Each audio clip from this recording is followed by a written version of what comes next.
Number 183. At the same time, the Guru is the biggest obstacle on our spiritual path. Really? I said. Yes, because you keep depending on him for everything, said Daji. His grace will take care of everything. You say. It's nonsense. His help is there, no doubt, but you have got to prepare yourself. You got to work hard on yourself. Don't think that I am trying to praise myself, but I moved to the US with $20 in my pocket. My father was always willing to help me, but I did not look forward to that help. I stood on my own two legs and became successful. That is why I often say, think that your guru is dead. Now, this means that you should work as if you had no guru. The guru is not the giver of the progress, you see. Rather, he is a catalyst. Our work attracts his energy. When you take a single step on the path, he takes you one step further. The only difference is his single step can cover infinite realms of consciousness. When you practice, a capable guru ensures that your spiritual journey begins as soon as possible, and he continuously ensures that you stay in motion so that your journey continues. Now, Daji is emphasizing about the need for us to play our role. Now, most of the time we assume that everything will be done by the master. Now, that is not correct. We have our role to play, and Guru has his role to play. So, Guru's role is only to act as a catalyst. He does not start the reaction, he does not take part in the reaction. He is only a catalyst. In whatever stage you may be at present, the Guru is busy preparing the ground for the next stage. A Guru can even give you the condition of a very high stage far before you have actually reached it. This happened to me in 1982. I was visiting Babuji at his home in Shahjahanpur. One afternoon, I went out to run an errand. When I returned, Babuji looked at me and said, "You should remain in this condition 24 hours a day." I had to look inside to understand what he was talking about. At that time, I was almost a beginner, but the condition he gave me was something that comes to an extremely advanced stage. Babuji had not actually put me in that advanced stage. I was not ready for it yet. So instead, he gave me the experience of that stage. He gave me the quality of that stage without actually putting me there. Really, such things are completely unheard of. A great guru can do magical things, you see. Also, there is a certain juncture that comes at each and every stage of the Abhyasi's journey. It is a stage in which the seekers tend to get wobbly. They think, what am I doing messing around with spirituality? Then they can disappear. So the guru has to stabilize their emotions at that point and satisfy them with experiences.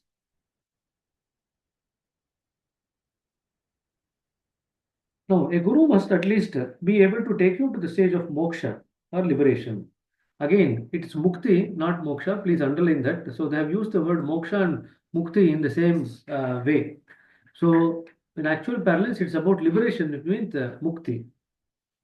This is an elementary step, and it is hereby. It is barely the beginning of the journey. The guru should be able to bring you to the stage of realization and even further. The stage of realization lies far beyond that of liberation. What is realization? Well, Babaji used to say that if realization can be defined, it cannot be realization. However, you may attempt to define it. It will be something beyond that definition. But to put it in simplistic ways, we can say that realization is to realize the self within, the core and the center of our being. But is there any difference between our foremost center, innermost center, and that of God's manifestation? So, the realization of the self is nothing but realization of the God. Wait and see, said Daji. Whatever it is the minimum qualification that the Guru must possess. Otherwise, how can he help us to attain it? The Guru's help is required at lower stages as well. There are times in our journey when we arrive at passes that cannot be crossed. It is as if you had been walking nicely through the plains and now you suddenly encounter a deep river. What will you do? So the Guru has to take you across. And then at a very high stage, you become so surrendered to the divine will that you have no more desire to progress. Now the Guru must come again and like a kangaroo carrying its Joe in its pouch, the Guru carries you to the next stage. When we finally arrive at the shores of the infinite ocean, we find the Guru waiting for us there too. For now, he must teach us how to swim. The Guru achieves all of this through transmission, of which he is the custodian. However, a single dose of grace imparted by the Guru of caliber can achieve what thousands of transmission can never do. Again, this happens in a very magical way.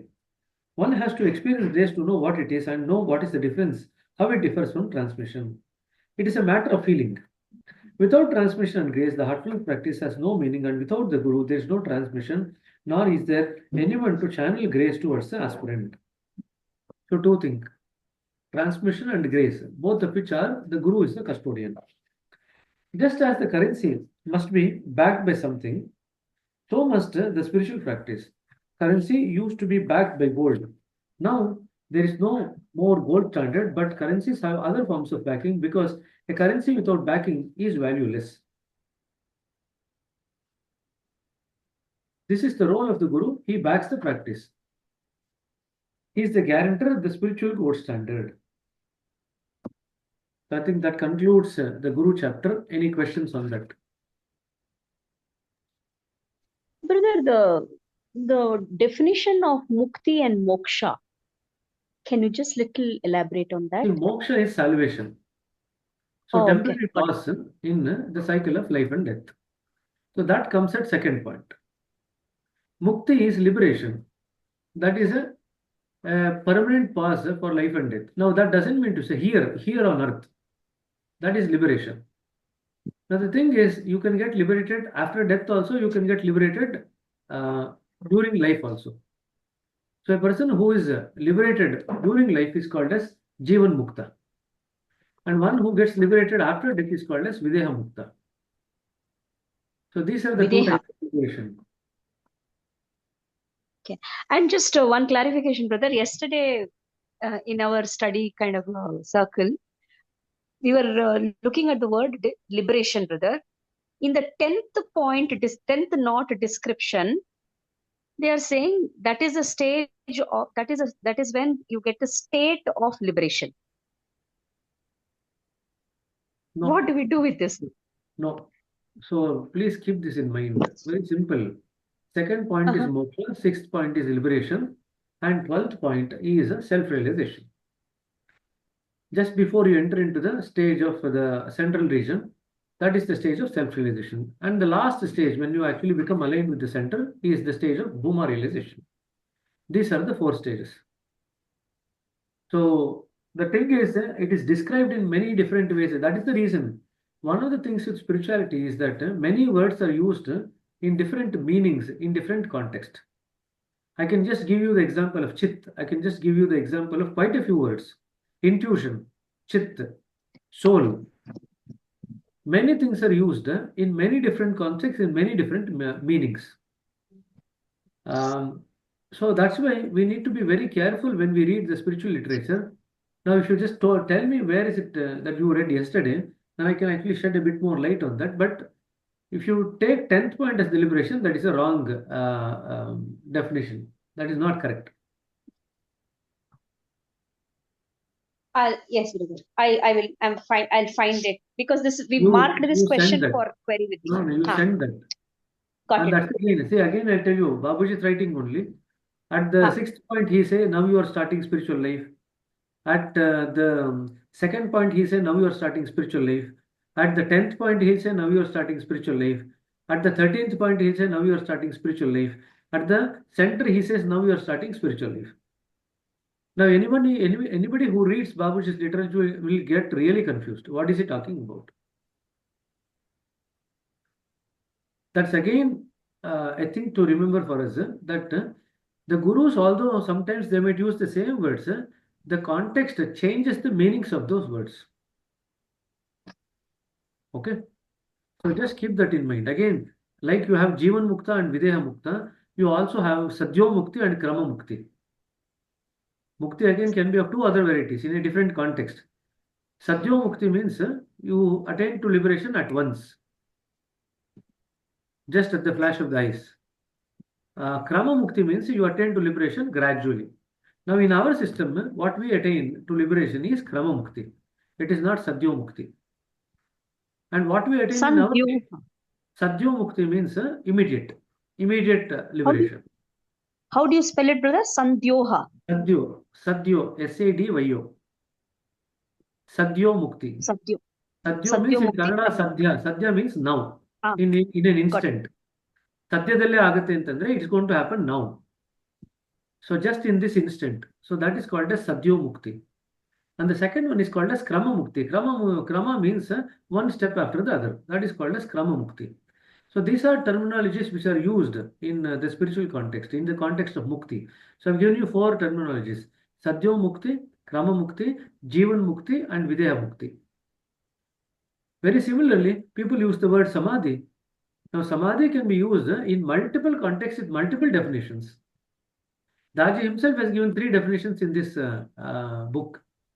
Babuji has given few definitions in the book.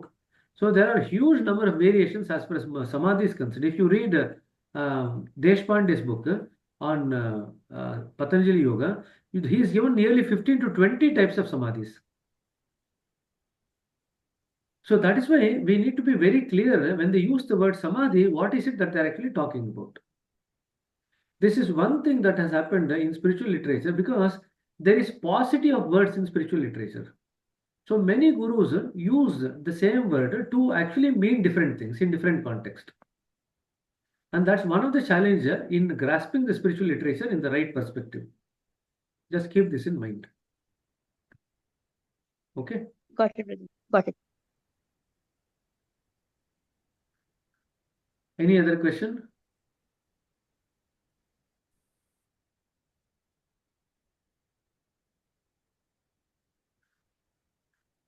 If there are no questions, we'll proceed to the next part of the book, which is the last part, which is the conclusion.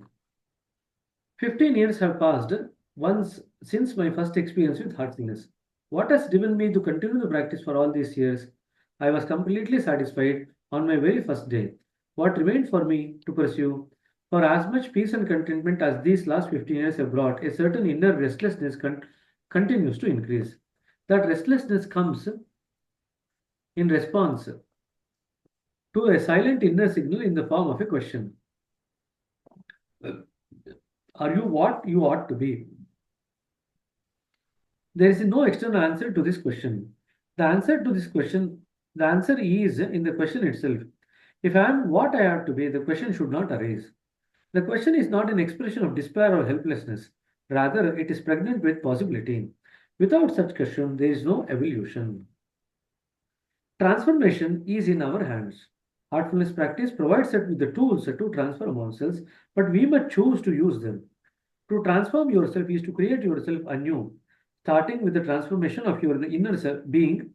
If you want to create your own new self, you have to transform from within.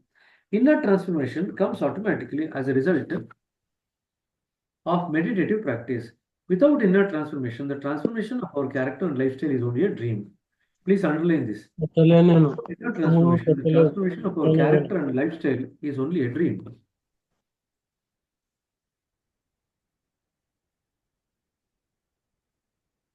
However, such outer transformation is not automatic. It requires absolute willingness on our part. I just want to give you an example of a recent Abhyasi that I saw practicing for the last 10 to 15 years. And the Abhyasi came to me with a particular question. The question was that she was afraid of marriage. Marriage or some engagement is fixed sometime nearby. She was afraid of marriage, so she said that I don't want to marry. This was the situation. And then I said, how long have you been having this being afraid of new situations? She said she's been carrying this for the last 15 years and she's been practicing meditation for the last 15 years. So I said, if you've been practicing meditation for the last 15 years, I would have thought that the transformation should be in such a way that from being reluctant or anxious about new things, you should be the first person to go forward and try new ventures. That should what should have happened as far as your journey should have concerned. So then I was explaining what could have happened, why that has not manifested as yet.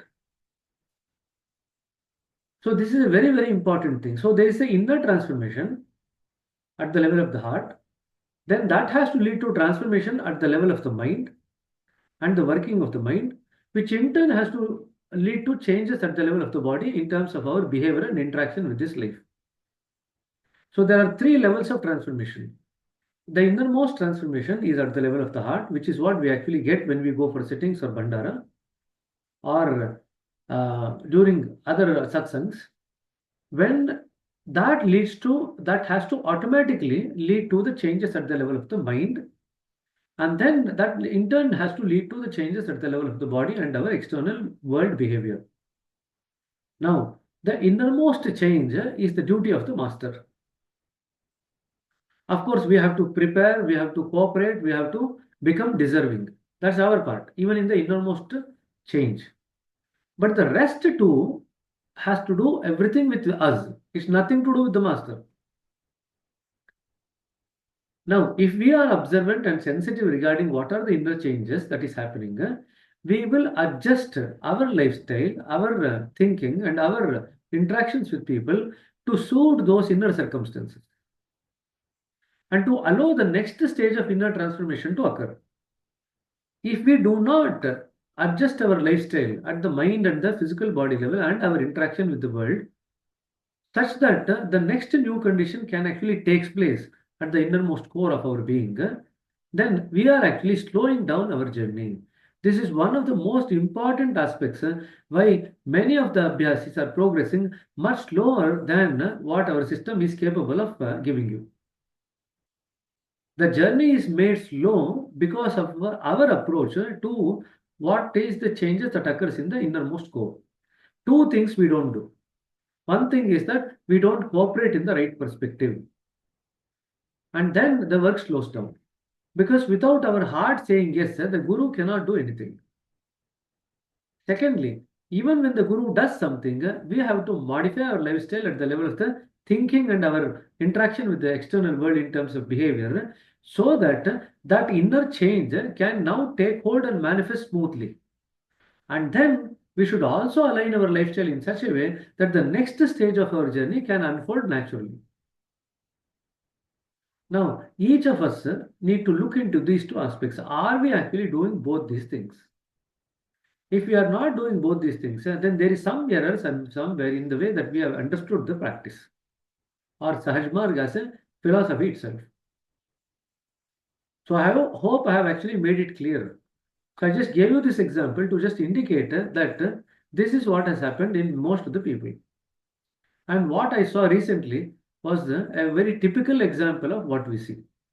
If you have been practicing meditation correctly with the right understanding from a very reluctant person, you will actually become a daring person. From a reluctant, anxious person, you will become a courageous, daring person. This is what will happen. That is how the transformation will occur. Now, each one of us have to look at ourselves and see, have those kinds of manifestation been allowed to occur at our level? Have we cooperated with the Guru both in terms of being ready to receive a condition and then utilizing the condition for our better version? If we have not done that, then it is high time that we do it. Okay? So the miracle of heartfulness is that in the very moment we decide to change ourselves, change has already arrived. We don't need to wish for it. We don't need to pray for it. We don't even need to work for it. When we are absolutely willing and open, we need only to look within ourselves and we find that it's already present. Are you what you ought to be? We can also respond to this question with yet another question. How do I know what I ought to be? Again, there is no external answer. Only your heart can say. But if you are willing to listen, the heart will not remain silent on these matters. Rather, it will gush out with answers.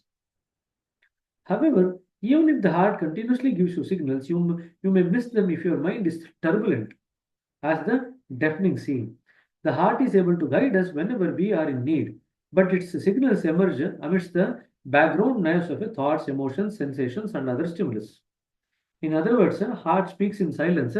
The mind speaks a lot of words. It creates a lot of noise. Heart speaks in silence. So if you want to listen to the heart, you have to silence the mind. When our inner environment is so noisy, how can we perceive the heart's subtle directions? In order to describe such situations, scientists use the signal to noise ratio. The ratio describes the extent to which a desired signal is audible amidst the presence of background noise. For example, when we tune a radio receiver to a certain frequency, we often hear some static noise. When there is too much static, the frequency becomes inaudible. The signal has been drowned out by the noise. The signals within us never shout, they never insist.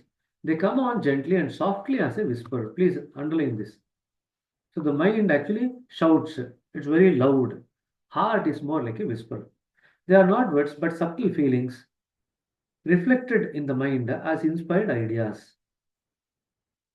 Unless the mind is still and silent, unless our emotions are balanced, these signals never surface to our awareness. Imagine a treasure chest that sits at the bottom of a lake. If only the lake was placid and clear, you would be able to see the golden glimmers under the surface. But if the water is rough and filled with sediment, and you cannot see a thing, the lake is the mind and the treasure chest is the heart. The waves are our unregulated thoughts, and the sediment is the network of impressions that we distort our perceptions. Only when the mind becomes calm and clear can the heart reveal its secrets. In order for it to become calm, we meditate. So we meditate to make the mind calm. In order for it to become clear, we do the cleaning. And in order for the receptive to be receptive to the heart's divine message, we must maintain an inner attitude of prayerfulness and humility. With a receptive attitude and a mind which is calm and clear, the heart's impulses are automatically tra- translated into inspired thoughts. These inspired thoughts now guide us our responses to life's varied circumstances. Throughout history, human beings have regarded inspiration as something that comes on its own accord, something beyond our conscious control. However, we can make ourselves receptive to it. All we have to do is still the mind through meditative practice. In that sense, meditation is a way to actively cultivate inspiration, which we can then capture. But what do we have to do with that captured inspiration? We can use it to respond heartfully to our circumstances, or we can choose to react with the mind instead. Daji once told me that if we choose to ignore the heart's evolutionary signal, no practice can help us. In other words, until unless we learn to listen to the heart's evolutionary impulse, there is no point in actually doing all the practices. Even no guru can help us, not even God. Why not? I asked him. It is easy to wake up a sleeping person, but no one can wake up a person who is only pretending to sleep. If you are responsive to the heart, it speaks to you with progressive clarity. If you ignore its signal, they become weaker and more difficult to perceive. But it is easy to follow the heart. All we need is a little courage and conviction which arise out of repeated experiences. Now, the heart's inspiration are always in accordance with the nature, which is love itself. The heart will never lead you astray. It will never tell you to rob in someone, for instance, or hurt anyone. Therefore, when living with by the heart's inspiration, our actions become effortless and automatically good. At times, the hearts inspire us to take a positive action. It tells us to help somebody, and perhaps it may give us new insight. New insight. The heart can also assume the form of your conscience and prevent you from taking negative action. However, it rarely provides positive feedback. As Daji often says, the heart does not congratulate you for your good deeds. Do your lungs congratulate you for breathing naturally? He once asked me. We only become aware of a breathing when it is labored. It is a signal that something is wrong. Similarly, the heart will never say, wow, you are doing great stuff. It simply informs you that when you need to change yourself. Yet, when your orientation in life becomes evolutionary in nature, the heart positively vibrates with a mystical joy. That is the heart's elation. Its purpose is being fulfilled. But when is our orientation evolutionary?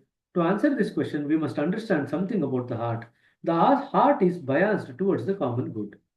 A preoccupation with one's own individual evolution does not move the heart because the heart is not preoccupied with self. The mind thinks mine, but the heart thinks ours. The mind thinks me, but the heart thinks we. To the heart, the universe is the whole. A spiritual life is one that has come in contact with the universal. In that case, it is not just about me. The stream that you have become separate from the river rarely makes it to the ocean. Rather, it stagnates one place and starts to sink. If we want purpose in our lives, we must we want to make it to the shores of the infinite ocean, then we must forget about the individual purpose. When I am only concerned for myself, my heart does not cooperate in anything that I do. I have realized this practically in my own life.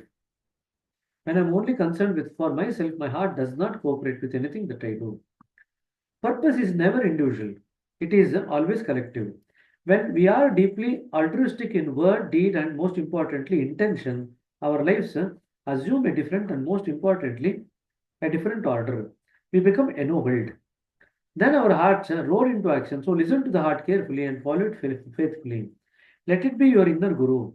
It will guide you at every step of the way and in every last detail of your life. This is heartfulness. So it's given a very befitting conclusion. Joshua has written very nicely as far as the conclusion is concerned. Okay, any questions on this?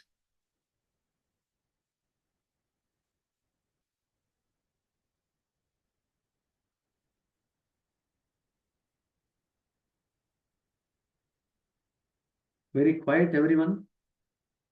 Looks like everyone is happy that we are actually gradually finishing the book and you are getting engrossed in the thought of the examination.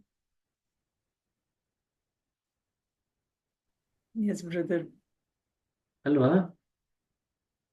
I hope everyone has got the hall ticket and you are kind of mentally and heartfully prepared for the exams. Remember, you require both the things, heart and the mind. If you just go with the mind, the difficulty is that you might find it challenging. Yeah. If you go with the heart will guide you to what you need to do as far as your examination is concerned. Go with a heart full of love and confidence and courage that whatever is the best as far as your evolution is concerned is going to happen to you. Don't be worried about the result. What is good to you will happen. And that is the work of the nature. Nature can never intend anything bad to anybody. Even the worst of the souls in this human history, nature only can make them better. That is the job of the nature. In fact, God works in the form of nature to make everyone better so that everyone can go back to Him. That is the nature's job. So nature is nothing but God in action. And what does God do in action? He only purifies us so that we become attuned, sarupya to His, identical to His nature, so that we can go back to our homeland, which is the divine abode. That is all that occurs in our life. And beyond that, whatever else we think in terms of good, bad, that, the truth, untruth, that, this, and all, none of it is actually having any meaning. Everything that happens in our life is for our good only. And we need to have absolute conviction about that. And we will gradually realize that as we progress in spirituality. That is the beauty of it. That we become more and more subtler. I'll just give you a simple example. We were just counseling one patient. It might be a very difficult scenario for you people, but it's something that we do see on and off. Recently, 2 days back on Saturday, I was called to counsel a patient. And the patient sent everyone out and asked them to lock the door. I was wondering, he said, a lot of things are happening in the family, I don't know what to do. I was not sure what he was going to tell. He said, I have just caught my wife cheating on me with video evidence. And then this fellow was totally in a highly disturbed state. What do you say? In a mixture of emotions. There is anger, there is sadness, there is anxiety, there is worry, everything all at once. But he was not sure what to do. And that's why he had requested this counseling. And he himself was a kidney recipient around 5-6 years back. So he is himself gone through various challenges in life, and the kids are 2 and 7 years old. He had some idea that the wife might be cheating, so he knew where that was happening. So he requested the owner for the evidence, and the owner gave him the access to the evidence, and then he could see the evidence for himself. So the question is how to handle that situation. So first and foremost, what we told him is that the mind is now reacting to the sudden impulse, an unexpected situation. This is the word that was used. Anirikshita ghatane, unexpected situation. The mind is reacting to that. When the mind is reacting with all its emotionality, we cannot act rationally because our buddhi is clouded by emotions at that time. So I told him not to worry, not to think about this incident as of now. We will give him some medications to help him manage this situation so that the mind can be calmed down. The whole idea is to calm down the mind so that the emotional covering of the intellect is now gradually removed. Then I told him if the emotional cover is removed, the intellect will now become capable, and that will be in a better position for you to guide you regarding how you need to handle. The suggestion that was given to him is that see, this is a situation that has come up as unexpected in your life. Now, nature has given you this opportunity to grow. And if you handle it properly, you will grow. You will mature as a person. If you handle it wrongly, you probably will go down. So it all depends on how you are going to handle this particular situation. So when I was telling him, and then when I told him that this is an opportunity for his own growth, then he calmed down actually. He was crying a lot. Then by the time I reached this level of conversation, he calmed down. Then he said, okay, this is an opportunity. I never thought about it in that way. That was his kind of conveying the meaning. So he agreed to all the three. So I said the outcome should be in such a way that it is amicable and growth oriented for all of you involved, to your wife, to you, and your children. No one should be left either traumatized or no one should be deprived of their growth. So the solution should be in such that all the four of you should feel happy about the growth that you've had at the end of handling this situation. So these 2 points, when it was actually told to him, actually it kind of opened his eyes. He actually came out in a much more strong and positive state of mind, and then he went down, going about his doing his chore as he should do.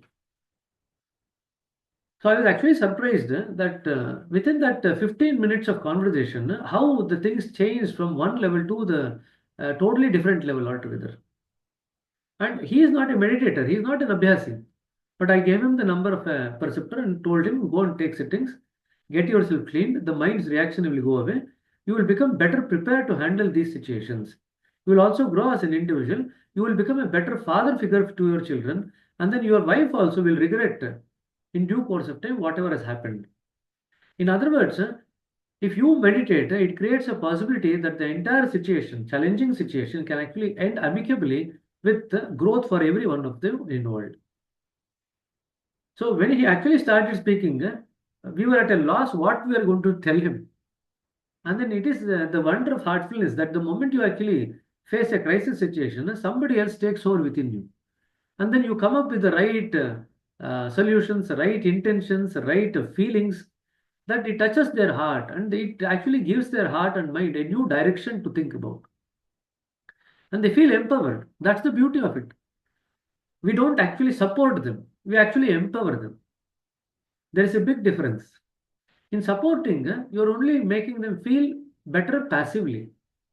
In empowering them, you're actually giving them tools to work on themselves, both at the mind and heart level, actively. There is a big difference. Support is okay, there is my junior who is working for me, and I'm going to give him some task to get certain things done for my work. That is support. And if he does error, I'll just teach him as much as necessary, as little as necessary. That is support. That's not what we are supposed to do. We are supposed to empower people. So, for example, if your junior does a mistake, not only correct that mistake, but actually tell the junior what are the other possible mistakes that can occur in this particular situation and how to handle it. And next time, give a task which is far more challenging than what he's used to. But you've already given him the tools. What are all the wrong things that can happen? So then, when you give him a higher task with all the previous knowledge that you have given him, that person now becomes enabled to grow. And that's how you actually make them more and more empowered.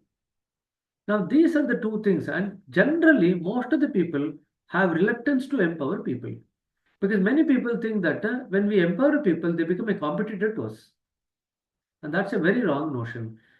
Now, nature gives us an opportunity to empower people. Now, when we do it honestly, we actually become empowered. When we try to hold on to somebody's growth by not empowering them, even when the opportunity is given by nature, we are actually going down in our own growth. Nature will then use other ways to empower the people. So, when we were actually chosen as an instrument to empower people, if we can utilize it honestly, we actually grow along with them.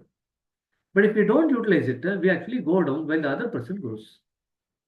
So we have to be very, very careful in the opportunities that nature gives us. And nature is giving opportunity every day. Guru is giving opportunity every day. Now, this perceptorship is an opportunity for your own growth. Now, I have seen over the last 2 years, the people coming out from SNP 1 and SNP 2. Now, if you ask me, we have had around 250 to 260 preceptors in the last 15 months. Now, if you really ask me, how many of them have actually utilized this opportunity given by the master for their own spiritual growth, I would say less than 10%.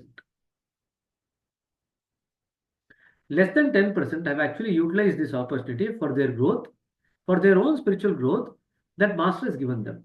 This is an entirely new opportunity given by master using his benevolence and what do you say, his grace. None of us are actually capable of doing this work without the master showing some mercy and passing all the failed candidates. None of us will pass the exams. Don't be under any illusion. Or even all the preceptors who have been given permission till now, all of them are failed candidates. Don't have any illusion that this person is excellent, that person is excellent, nothing of that kind. As far as spirituality is concerned, we are all failed candidates. It is only His grace that He gives us some grace marks and He pushes us over the boundary to enable us to do His work so that not that He benefits out of the work, that we actually benefit out of the work that we do and grow. This is the perspective that we should have in mind. So when He actually gives us the opportunity to work, we should grab it with both the hands and heart and do the utmost in whatever span of life that is actually left for us. That should be our motivation. If we can do that, then all the effort that you have actually put in will come in very handy to take you to the highest level in spirituality. So I hope and pray that all of you can actually take this opportunity. Now, I told the same thing to many of the people who were there before, but as I said, to our own disappointment, we have only seen less than 10% of doing what they are supposed to do, unfortunately. Okay, Ganti brother, go ahead. Now you are telling that master's grace where we can. That means I am having a one doubt or clarification. It may be different way. Those who are not qualified for the preceptorial, that means they are not eligible or not capable of handling the situation. Their heart is not as yet open. Remember, Master's grace flows in automatically to the extent that our heart is open. Master is not the determinant of our journey. We are the determinant of our journey. We decide whether we will evolve or not. We decide how fast we will evolve. All this is down to the Abhyasi. Master has no role to play. When we open our heart, Master's work happens automatically. He doesn't have to think and say that let this work happen to this person. Nothing of that kind. Work happens automatically. It is in his nature that the work happens automatically. If the master has to make a sankalpa for something to our work, then he's actually using a bit of force, which is also not necessary. Master doesn't need to use the sankalpa shakti because he is beyond the sankalpa shakti and ichha shakti.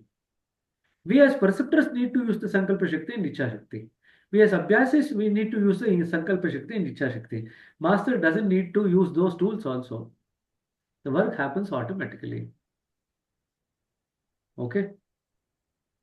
And we read that Master's work happens in his presence. Then the next question comes, where is Master present and where is he not present? If you think that Master, the divinity is encapsulated in the Master's physical frame, that is not the right perspective. You might say a human form, but that form is everywhere in the entire universe. Wherever, whenever the heart of the Abhyasi opens, automatically the Master's form flow into their heart and do the work. So in other words, if you think that the Master's presence is necessary, I would say the next stage of the work is Master works by absence. That's the highest. Even the presence of the Master is not necessary.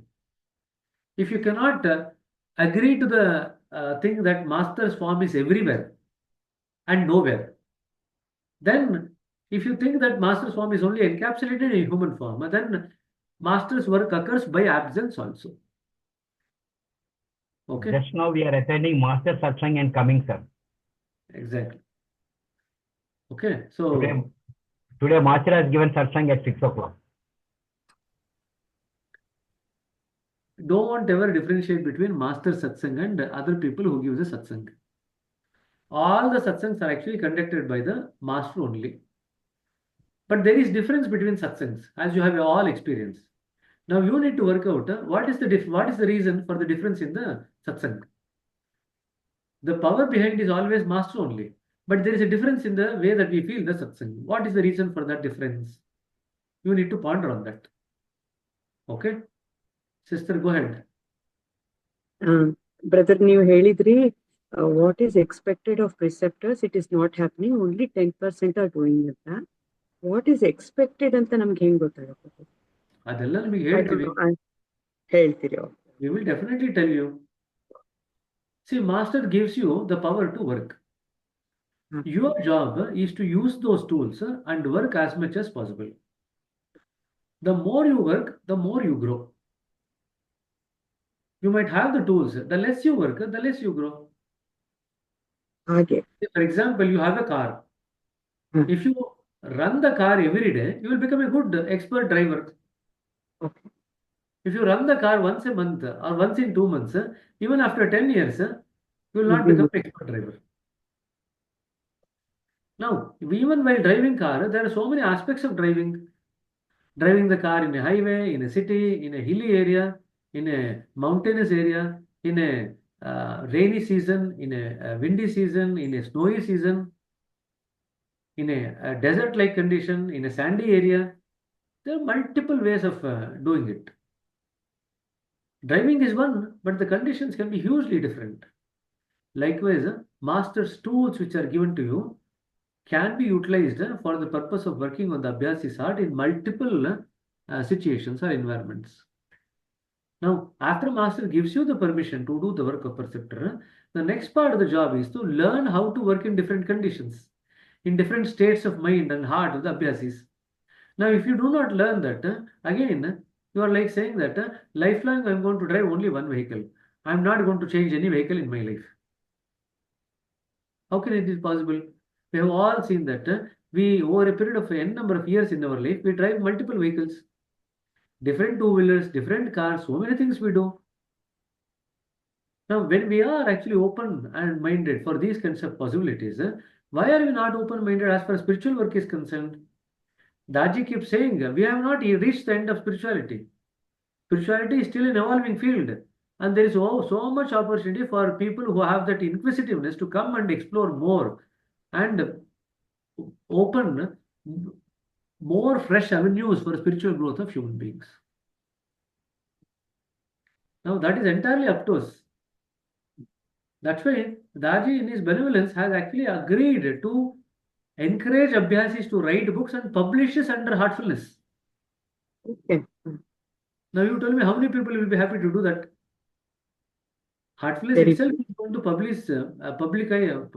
the publication of your book, even if you are an Abhyasi. So, Daji is kind of very, very broad-hearted. he probably will encourage you to grow in all directions. And he's happy to support you in all directions. But are we ready to grow in all directions? That is a question we have to ask ourselves. Okay.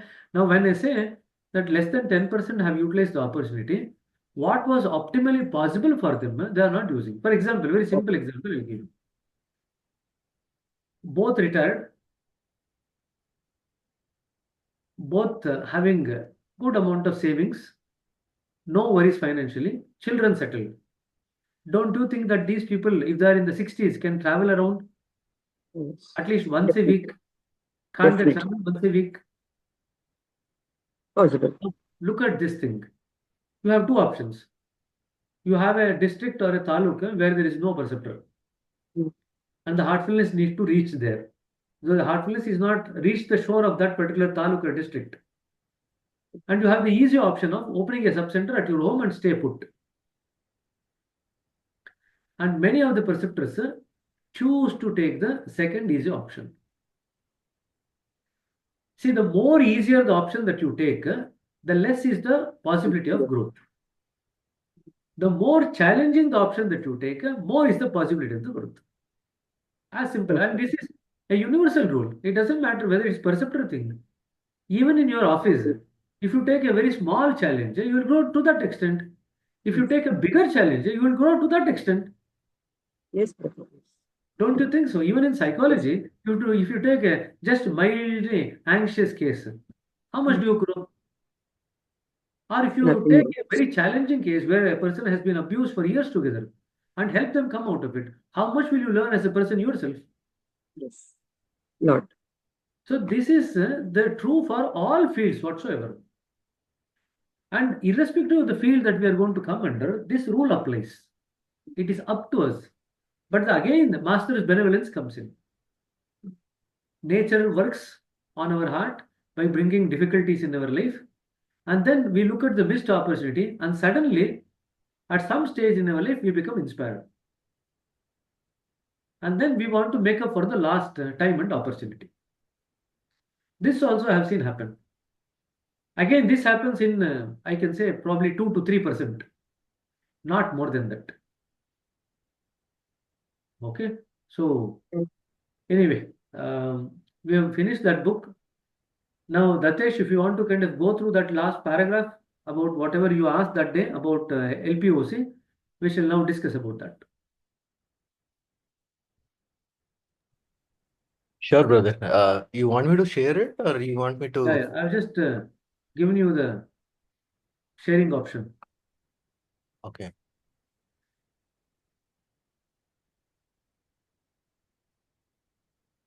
Yeah. Yeah.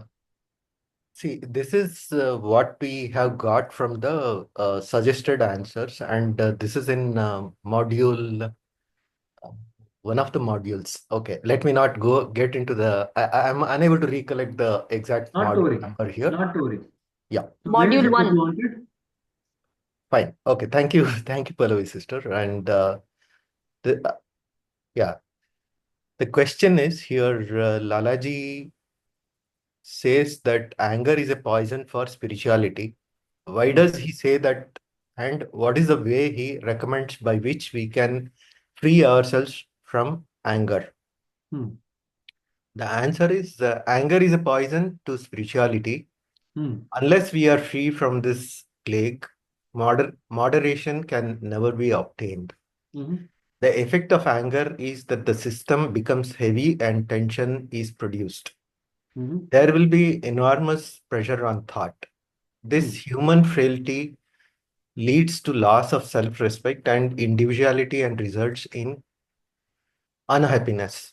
This Mm-hmm. does not allow the free and subtle current to enter. In other words, it restrains the flow of divine grace. Okay. To free ourselves from anger, we should think ourselves to be polite and humble.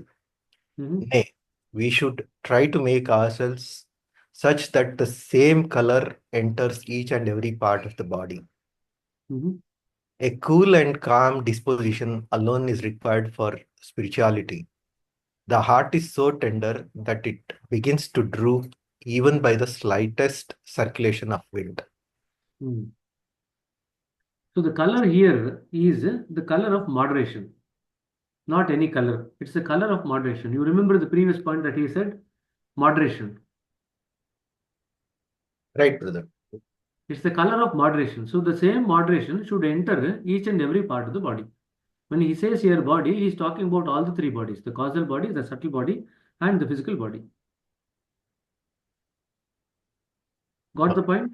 Yeah. So that's Means why I asked you, please tell me the context. Because yeah. otherwise, it will go in multiple ways. Color is not used in the context of the color. The color is used in the context of a particular quality here, which is the quality of moderation. Okay. Okay? So basically there is no gray, it is either white or black. So that is what I'll read you some expert. Now you ask this question, no? I'll read you some dictation that Lalaj is given in 1944 Whispers regarding the same topic. So fortunately, I had it in one of the messages I sent to one of the other preceptors. I'll just read that. Sure. It's in Kannada. 1 minute. So Lalaji writes. So there was an occasion when Babuji became angry, and that anger continued for some period of time.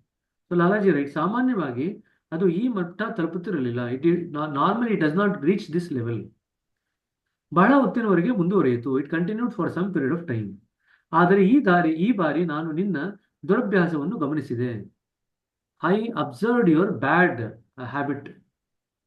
ನಿನಗೆ ಕೋಪ ಬಂದಾಗ ಊಟ ಬಿಡು. He is giving you a tip how to handle your anger. He says, when you are very angry, don't eat any food. ಅದನ್ನು ತ್ಯಜಿಸುವುದು ನಿನಗೆ ಸಾಧ್ಯವಾಗದಿದ್ದರೆ ನಿನ್ನ ಕೋಪವನ್ನು ನನಗೆ ಸಮರ್ಪಿಸು. If you feel that you are not able to handle your anger in the right way, then offer that to me as an offering. ಶಾಂತವಾಗಿರುವ ಸಾಮರ್ಥ್ಯ ನಿನ್ನಲ್ಲಿರುವುದರಿಂದ ಕೋಪ ಬಂದಾಗಲೂ ನೀನು ಅದರ ಸಹಾಯ ಪಡೆದುಕೊಳ್ಳಬೇಕು. You have a cool temperament, so you should actually take work from the anger that you get. This is what he is saying to Babuji. That you by yourself, by nature, you are a cool tempered person. But when you get angry, you need to learn how to take help out of the anger for your work. Now, the last sentence, please underline. ಕೋಪ ಕೆಟ್ಟದ್ದೇನಲ್ಲ, ಆದರೆ ಅದರ ಉಪಯೋಗ ಸಮರ್ಥನೀಯವಾಗಿರಬೇಕಷ್ಟೇ. Anger is not bad. It is just that the use of it should be justified. Okay. Now I want you to contrast this what you read. Now when we read in whatever has been given in this 7th question and answer, what happens is we tend to look at anger as a black and white thing. Okay? But that is not how it is. Anger has its own utility. Remember, anger, kama and krodha are two things given by God for our evolution. Now, he did not give it for our evolution if it's going to be detrimental to us. He always gave it with the right purpose, that you are going to utilize the kama and krodha for your evolution. Now, unfortunately, we have lost our touch of utilizing these two instruments in the right perspective. And that is the reason why we struggle. That is all it is. Okay? So, kama and krodha are given to us for our own evolution. And they can never be completely annihilated. Please remember this. You cannot stamp them out. Now remember, even in the heartfulness way, we read about the desire. Desire is nothing but kama. Now most of the people sometimes equate kama to sexual desire. No, not necessarily. All desires are another. Pallavi, this is another word that is used in multiple meanings. In some context, kama is used in the sexual desire context as a meaning. And in other context, the same kama is used to mean all desires. The same word is used. That also actually creates a lot of confusion. Kama in a broader sense includes all desires. Now, if you look at, you remember the ABCD and Artha, Kama, Moksha and Dharma and Moksha that we read yesterday? ABCD correspond to Artha, Kama, Dharma and Moksha. That is what we read yesterday. If that is the case, there Daji has used kama in the context of sexuality, sexual desires. Now, coming to the point, What is the biggest reason why we are actually doing all the things that we are doing? Why are you writing this exam? Why are you practicing spirituality? Why are you doing all the things that you are doing? Because there is one big desire, which is our duty. Now, don't you think that is a karma? The one original big desire, which for the soul to become one with the Supreme Soul. It is for that purpose all other things are being done now here, whether internally or externally. Now, where is the question of what do you say, stamping out that desire? Are we stamping out that desire, or we are actually aligning our smaller desire to the bigger desire so that the smaller desire cease to have an impact on us? That is what we are doing in our heartfulness practices. We are not stamping out on any desire. Like it is impossible to stamp out on any desire, it is also impossible to stamp out on krodha. Krodha, if actually used, krodha means anger. If it is used in the right perspective, it actually accelerates your journey. Anger, what is anger? What anger is a sudden burst of energy. That is all it is. Now, if you can direct that sudden burst of energy in the right direction towards the goal, it can actually hasten your journey towards the goal. It is only detrimental when the anger is misdirected in the direction opposite towards the center. If you direct it towards the center, the krodha can actually act as a catalyst. If you direct it towards the outside world, the krodha can actually take you away from the center and actually become a bar to your progress. That is all it is. Krodha is given to you to accelerate your journey. It's like a booster. You know the rocket boosters when we launch the satellites. Krodha is like a booster. It is given to us on and off to utilize it appropriately to accelerate our journey. And we don't utilize it in the right perspective, and that's why we sometimes blame. Now, if you don't use the rocket in the right direction where you want to place the rocket, the satellite, and use it in the wrong direction, is it something wrong with the booster or your usage of the booster? What is the error there? It's never an issue with the booster. It's always the user who is actually using it wrongly. You got the point? Yeah. Brother, yes. Okay then. So May I 9:35. say Any one other thing, brother? question? Sorry? May I say one thing, brother? Yeah. Regarding the question I asked you, it clarified, brother. Actually, my understanding clarified when I listened to you. Babuji writes a sentence a certain way. For example, I don't want to keep on talking here. Onwards, we begin the contact with the Bhuma, the absolute, and attain freedom from bondage. Generally, he is talking. I thought there are two things which are happening at this point. Onward, we will get the contact with Bhuma, and right now we are attaining. I got it, brother. It's a grammatical way of looking at things. Got it. Exactly. In fact, I'll tell you one thing. At the 10th point, what happens is we are out of the Sukshma Maya also. When we say liberation, we are actually out of the liberation of the subtle, the gross Maya or Sthula Maya. That is when we cross the 5th point. But when we go towards the 10th point, we are actually outside the realm of the Sukshma Maya also. And that is why he is saying that you are out of the bondage.